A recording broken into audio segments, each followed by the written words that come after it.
They called her their Miracleton years of waiting, 10 years of prayer, 10 years of tears. Then finally, she came. A daughter. Their joy. Their answered prayer. And just like that, she was gone. Not by accident, not by illness, but by someone she trusted the most. This is the story of a girl raised in faith and a man trusted by all. A respected voice in the church choir, a helper, a mentor, a man many turned to when life felt too heavy. She sang beside him. She confided in him. Her family believed he was safe. But what happens when safety is only an illusion?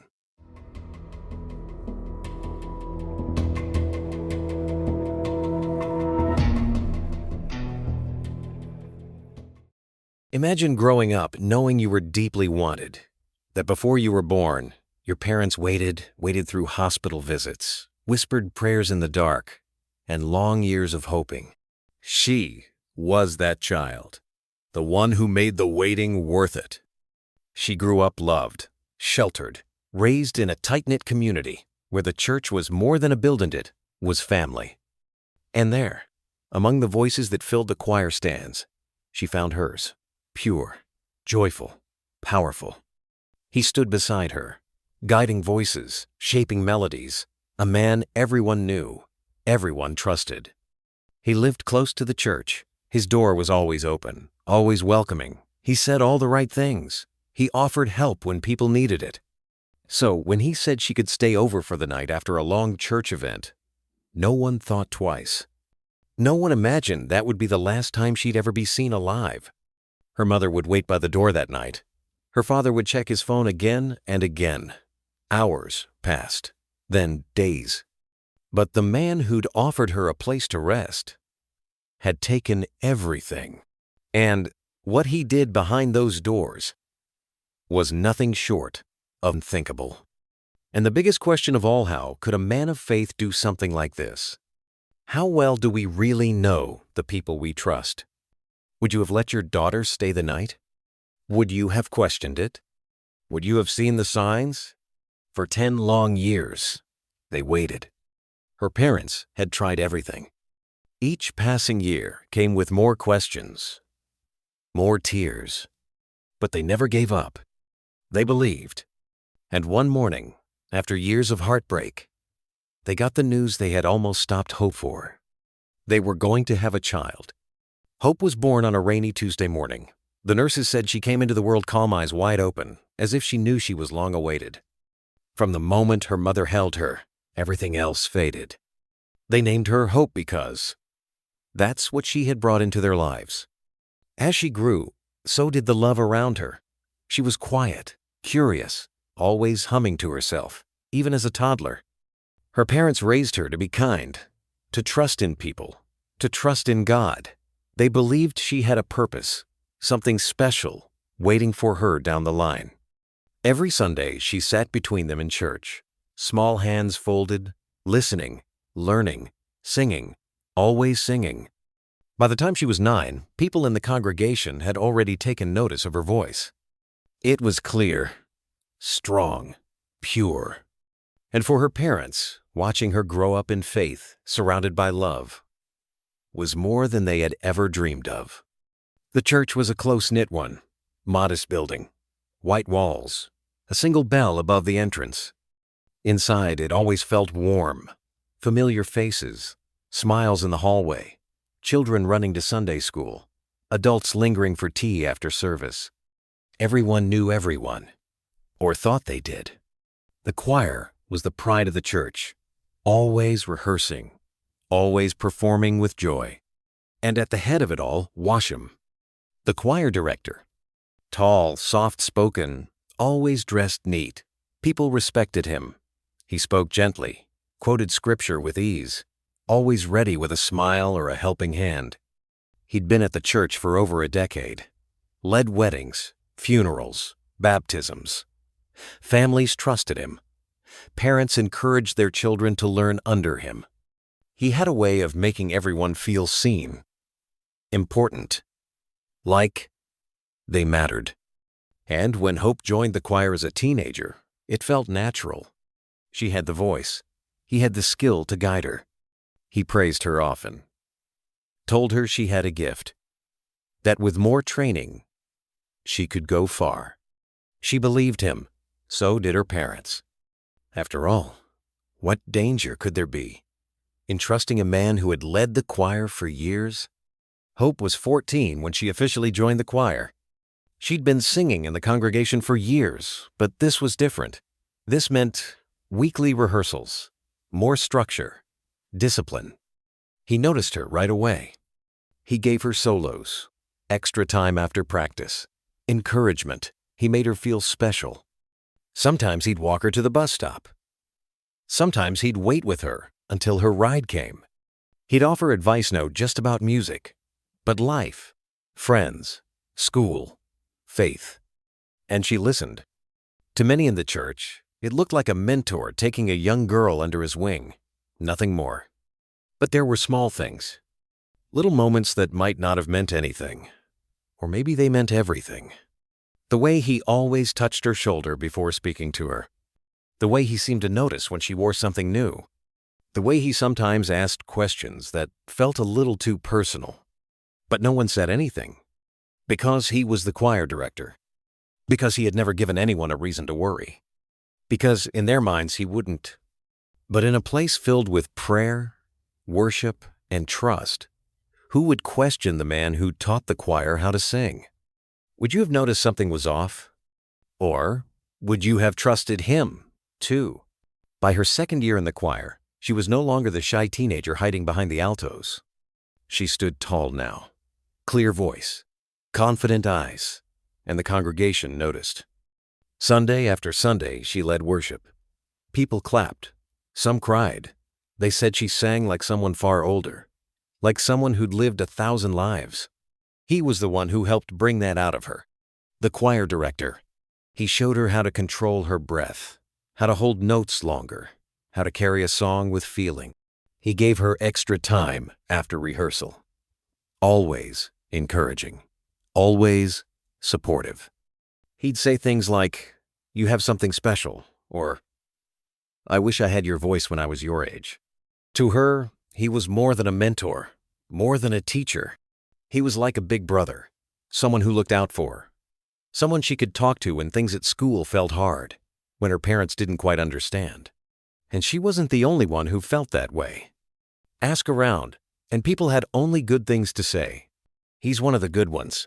He really cares about the kids. He treats everyone like family. They saw him helping carry chairs after service, staying late to lock the church, volunteering for youth camps. No red flags. No raised voices. Just a man of God doing God's work. Hope's parents didn't just know him, they trusted him. He was at their home more than once, shared meals, prayed with the family. He was uncle to Hope. Not by blood, but close enough. When rehearsals ran late, he'd offer to drop her off. Her parents never worried. He had a good car, drove safe, always respectful.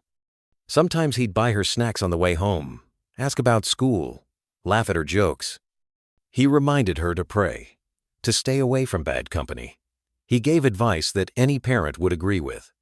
So when she said she was staying a little longer after church events, no one asked questions. Why would they? He lived close to the church, just across the street. If anything happened, he was right there. Hope's parents thought of his place like a second home, a safe spot. And for a long time, so did she. It was supposed to be just another church event. A music night. Extra rehearsals. A joint service with another parish. People clapped, sang, worshipped. It was a full house. The program ran longer than usual. The parking lot lights flickered. A few people stayed behind to tidy up. Hope had been smiling, singing like always, talking to a few other girls from the choir. But it was getting late, past 9 p.m. She looked at her phone, checked the time again. Public transport would be slow by then. Walking wasn't safe. And her parents didn't drive. Then he offered, "You can stay over at mine. It's right across. Safer than going home this late."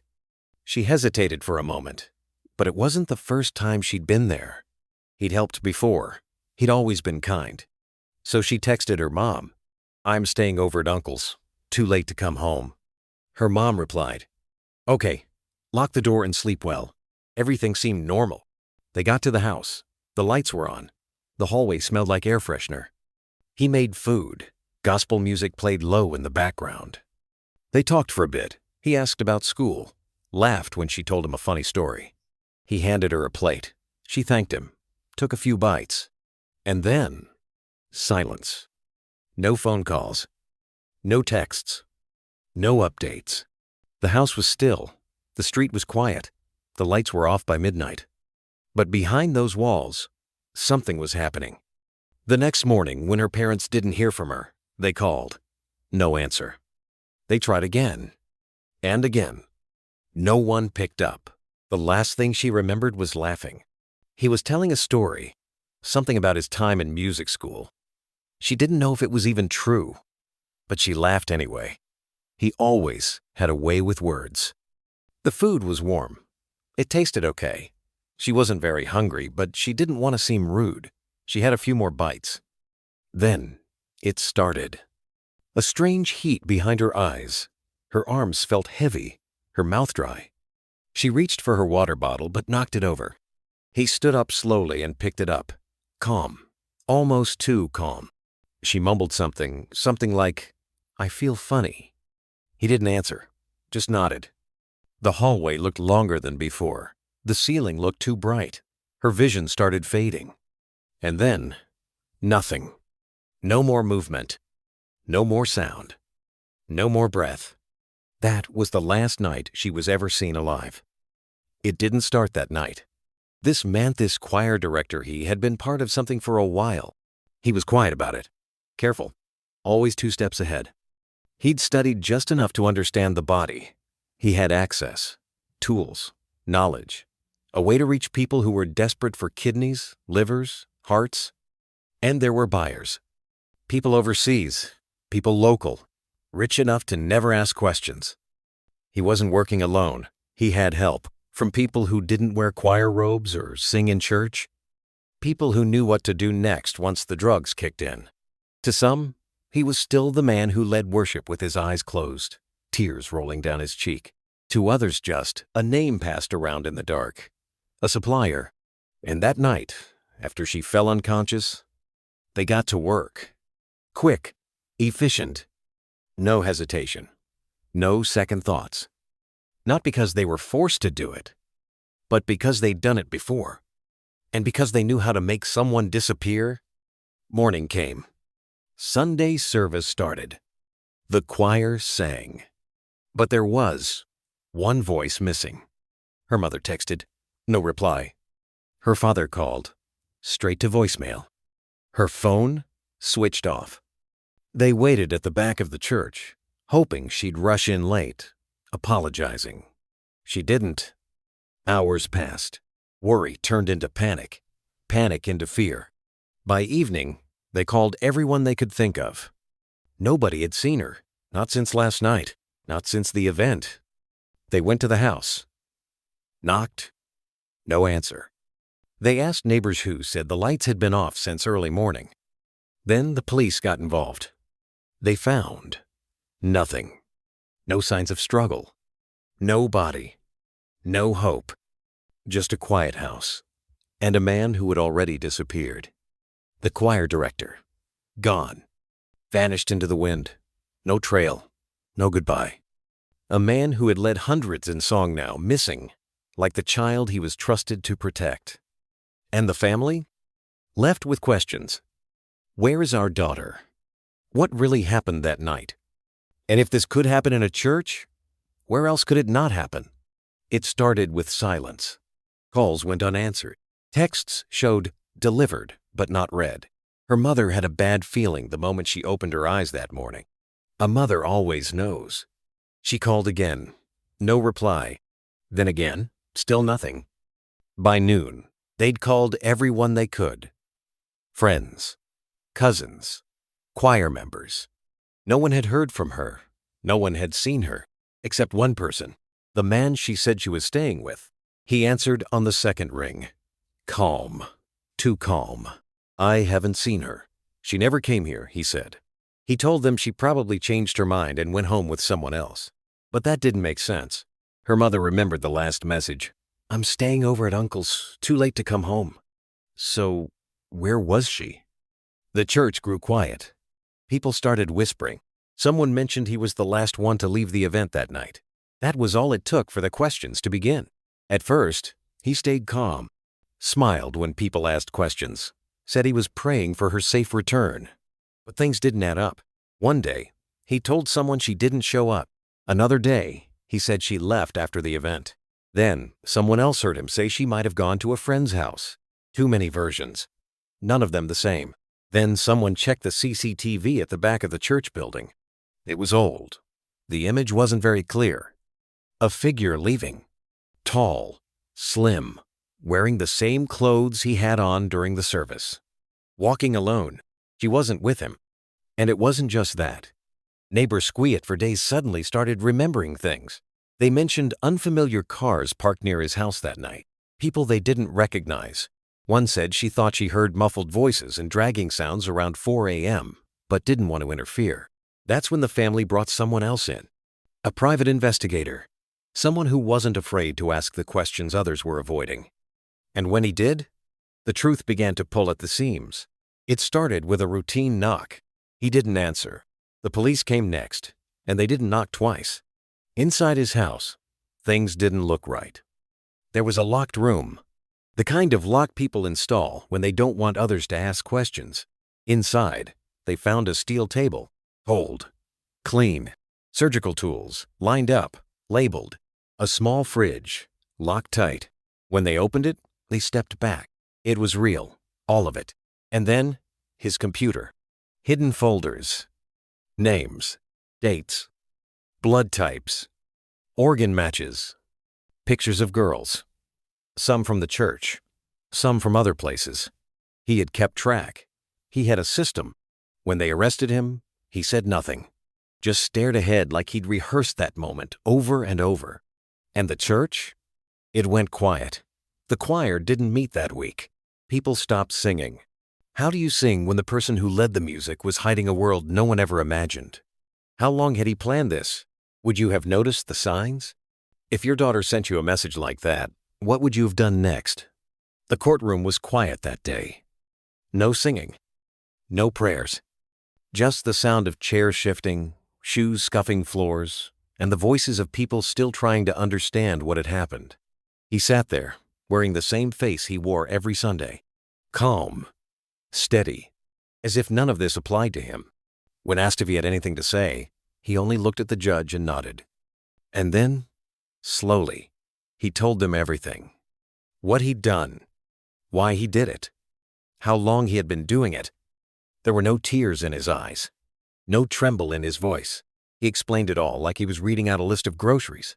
And when he was finished, the room stayed silent. No gasps. No shouting. Just people staring at him. At each other. At the empty seat where she should have been. The court gave him what the law allowed. Life in prison. No chance of release. In some countries, it would have been more. Her mother stood up in court that day. Hands shaking. Voice quiet. But clear. She was our joy, she said. We waited 10 years for her. 10 years. She made us laugh every morning. She gave us a reason to wake up. There wasn't a dry eye in the courtroom. Her father didn't speak much. He stood with his head down, holding the last photo they ever took together. A church picnic. Sunlight on her face. Eyes bright. Hands raised in praise. Gone. The church changed after that. The choir didn't come together for weeks. Even when they did, it didn't sound the same. People looked at each other differently. Whispers lingered in the air. The joy that once filled that building now shared space with something else, something hard to explain. A weight that refused to lift. What happened to her? Didn't start with her. And it didn't end with him. Around the world, organ trafficking remains one of the most hidden and harmful crimes. It thrives in the shadows, in quiet corners, and often it hides behind those we trust. According to recent global reports, thousands of people, many of them children and teenagers, go missing every year, only for their bodies to be found incomplete. Some are never found at all. And the scariest part? It doesn't always look like danger. Sometimes it looks like a friend, a mentor, a choir director. So how can we protect the ones we love? What signs are we missing? And when someone says, "I'm just helping," should we ask more questions? Should we follow up? Should we listen more carefully? It's easy to think this could never happen close to home. But it did. And it does. She wasn't just a name on a police report. She wasn't just another headline in a forgotten news cycle. She was someone's miracle. Someone's daughter. A light in a room full of darkened hearts. Her voice echoed in the choir, filling the space with joy, with hope, with life. But on that one night, she trusted the wrong person. Do you ever wonder what's behind the face of someone you trust? Could you have sensed the danger before it was too late? Subscribe, share, like, and comment below for more real stories that need to be told. Where are you watching from? Los Angeles? London? Birmingham? New York City? Chicago? Let me know in the comment section. Thank you for watching.